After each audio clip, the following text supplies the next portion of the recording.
Okay, yeah, my name is Abolarin. Talking about the conference, the convention, Lagos Comic Con started 3 years ago. This is the third edition. It is basically an industry thing. It's I don't know how to put it. It's something that we thought we'd put together to promote and develop the creative entrepreneurship. The comic is a very veritable tool. Some of us grew up reading comics.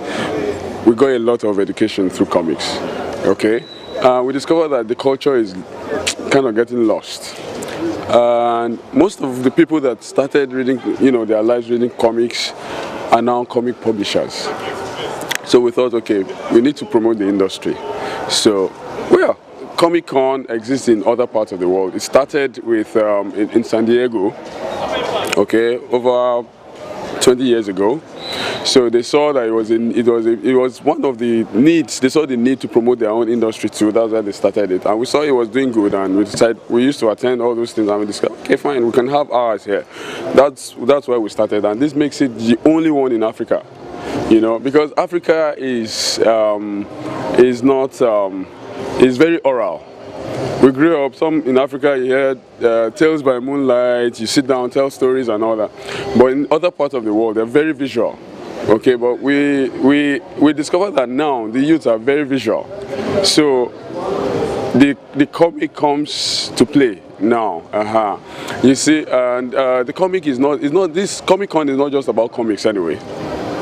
It's, like I said earlier, it's something to promote the creative entrepreneurship generally.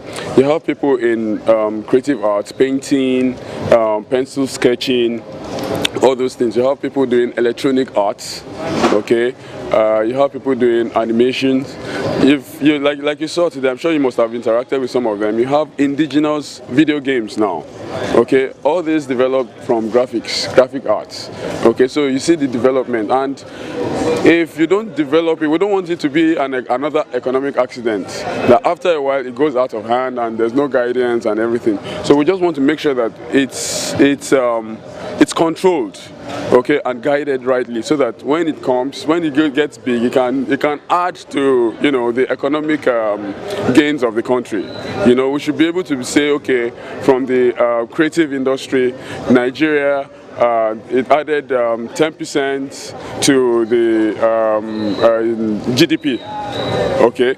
And we believe Rome was not built in a day, it's a gradual thing. So we believe that things like this, at least it creates a platform for lovers of comics to meet publishers of comics, create the market, bring them together. So it's like a creative hub, it's like a fair for the creative industry, basically. This has been on for the third year? Yeah, this is the third year. Can you give us an idea, what has the reception been like? Yeah, it has been fantastic, and the feedback we got from publisher, okay, so that tells us that it's growing, okay. And the first edition, we didn't have any sponsors. The second edition, we got Lagos State to endorse it. The Lagos State Ministry of Tourism actually endorsed it. That's why we were able to get the name Lagos Comic Con. Okay, they gave us the Freedom Park to use last year as part of the support and all that. They were supportive last year. Now this year, Lagos State we still enjoy that support, but because we know that Comic-Con is supposed to be an indoor thing, the design is supposed to be indoor, and that's why, and to bring it closer to the youth, okay, that's why we decided to use the indoor sports hall of the University of Lagos.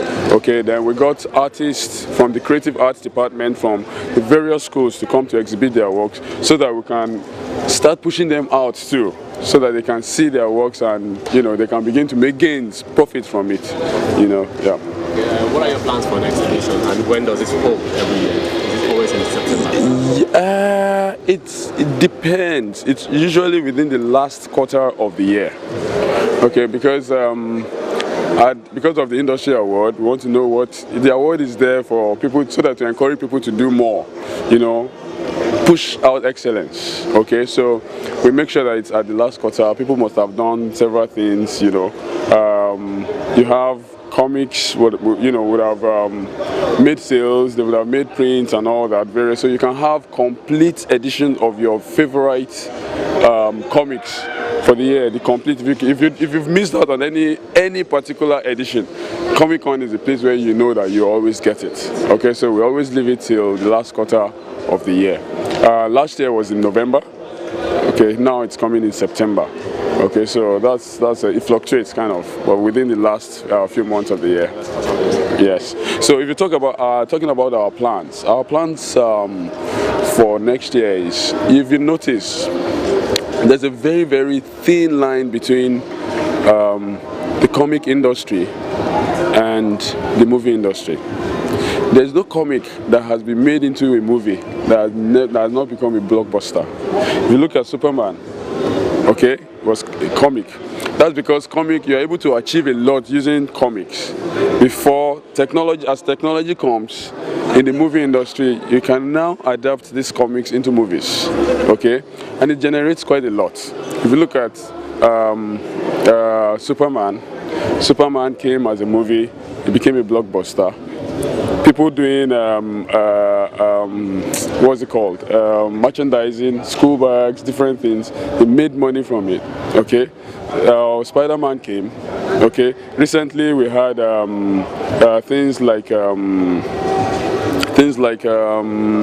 the name of all these movies now?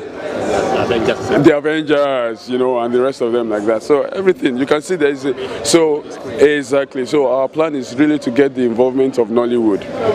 Comic has a lot of content for Nigerian movies, for the industry. So we want to, it's our aim to be able to marry the two industries together so that they can develop. How many of you make up the execution committee?